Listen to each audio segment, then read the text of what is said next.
साथियों नमस्कार। खबर छत्तीसगढ़ के आज के बुलेटिन में आप सभी का स्वागत है।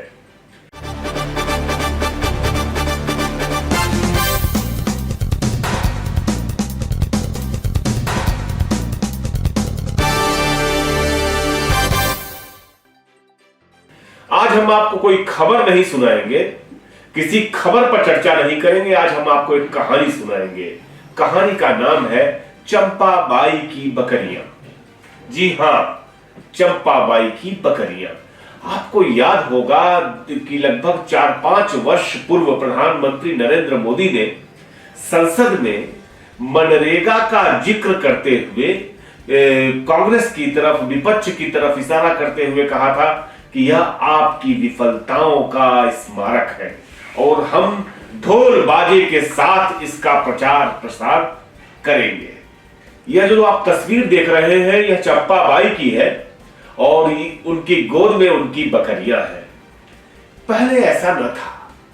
चंपाबाई के पास कुछ वर्ष पहले तक सिर्फ 4 बकरियां हुआ करती थी।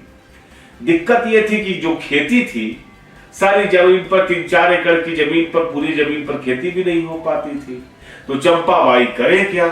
चंपाबाई गली मोहल्लों में जा जाकर सबके घर काम करे और 2 पैसे का जुगाड़ करे, उससे अपने भी खाए, अपनी बकरियों को भी खिलाए, परिवार भी चलाए।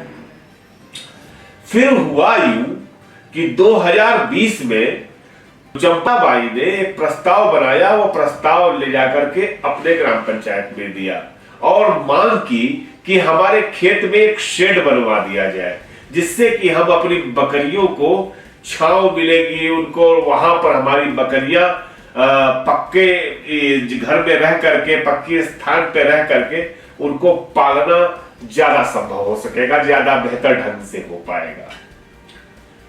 फिर क्या था, प्रस्ताव मंजूर हो गया। 61,000 रुपए में उनका पूरा शेड बकरियों को रहने के लिए बन करके तैयार हो गया। अब बकरियों की संख्या जो आज है वो 4 बकरियां आज से बढ़कर के 26 हो गई।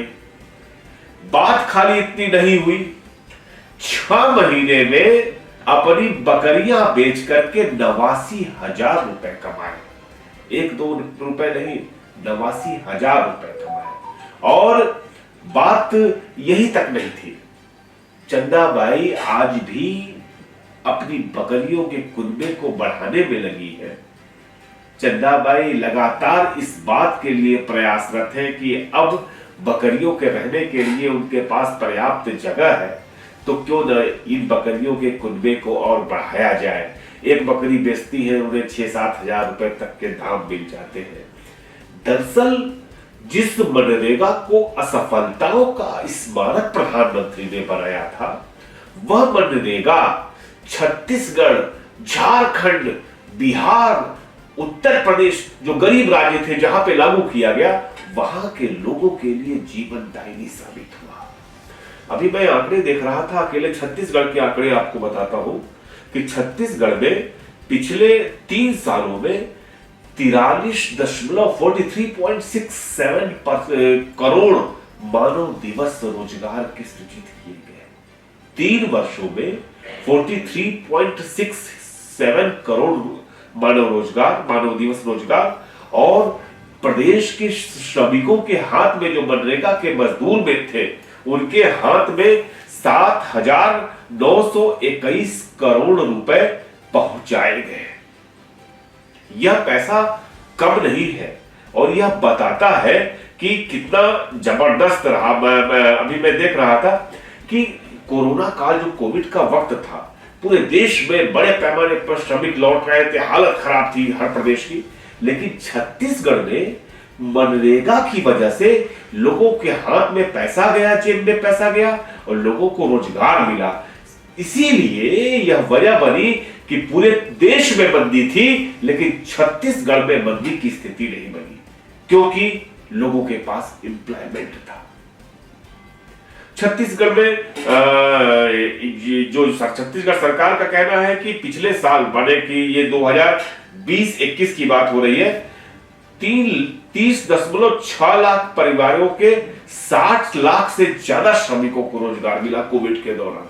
छत्तीसगढ़ में जहां की आबादी 3.25 करोड़ के आसपास है, 60 लाख परिवारों को रोजगार मिला है मनरेगा की वजह से। आप अंदाजा लगाइए कि ये योजना कितनी महत्वपूर्ण साबित हुई है। अभी मैं आपको चंदाबाई की कहानी सुना रहा था। एक कहानी जो है वो और भी मिली मुझे शंतेश्वरी की। ये कांकेर जिला है, नक्सल प्रभावित वहां के नरहरिपुर की लड़की है जो कक्षा 12 पास है। आप इसकी तस्वीर देख रहे होंगे। ये 12 पास थी। 2015 में अकुशल श्रमिक के तौर पर ये काम करती थी, मनरेगा की मजदूर थी। अब कक्षा 12 पास लड़की थी, परिवार में आर्थिक स्थिति खराब थी। फिर शंतेश्वरी देवी ने धीमे धीमे, चूंकि पढ़ाई लिखाई में अच्छी थी, उसने पढ़ना लिखना शुरू किया। फिर वो धीमे धीमे श्रमिकों की मेट बन गई। मतलब वो श्रमिकों को मनरेगा में काम करने के लिए प्रोत्साहित करना, उनकी समस्याओं को सुनना समझना, यह सब भी शुरू किया।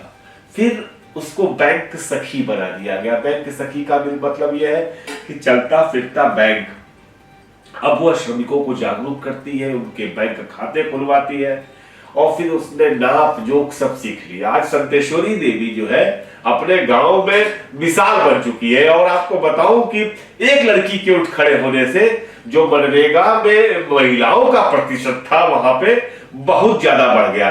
और इतना ही नहीं, वहां पे जो टोटल मानव दिवस थे वह भी बढ़ गए। यह एक महिला का कमाल है। तो मनरेगा लगातार शक्ल सूरत बदल रहा है। छत्तीसगढ़ जैसे राज्य में जहां पे ग्रामीण अर्थव्यवस्था ही सभी आर्थिक विकास का केंद्र बनी है, वहां पे बहुत महत्वपूर्ण भूमिका निभा रहा है। अब तो ऐसा है कि मनरेगा के मजदूर जो है वो वर्मी कंपोस्ट तैयार कर रहे हैं, वो फेंसिंग वायर बन रहा है मनरेगा के तहत। पहले मुझे याद है कि उत्तर प्रदेश जैसे राज्यों में मनरेगा के तहत तालाब बनवा दिए जाते थे, गड्ढे खनवा दिए जाते थे, लेकिन अभी उनमें मालूम हुआ तालाब में पानी नहीं है। लेकिन अब ऐसा छत्तीसगढ़ में नहीं हो रहा।